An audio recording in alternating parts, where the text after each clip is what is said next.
台南糕饼工会创会77周年，甲台南市政府合作出版新册，一个50间具有特色的糕饼伴手礼名店。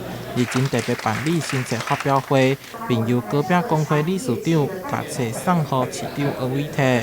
在台南，我们已经是全国旅宿住宿率全国第一名了。那有这么好、这么高的住宿率，有这么多人愿意来台南，我们当然要推荐台南的好吃好玩的部分，避免大家踩到雷。我们觉得其实这50家我们是可以挂脖颈的，所以说希望大家来台南都能够吃吃喝喝、逛逛买买，但是吃吃喝喝、逛逛买买之余，能够按着这个地图走。这本册会整侪台南糕饼伴手礼名店，伫册中还有 QR code， 除了予民众欣赏店家的专访影片，同时予民众更亲自了解每一间名店的产品特色，甲背后的精彩故事。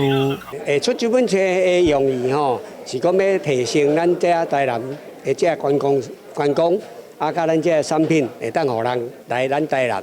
知咱有啥物产品会当买。发表会现场也来了侪糕饼店家，拢展示出招牌伴手礼。台南市观光旅游局表示，台南作为美食之都，其中糕饼尚为出名。感谢业者伫传统甲创新之间持续进步，让台南的糕饼伴手礼伫国际发扬光大。台南新闻杨顺怀采访报道。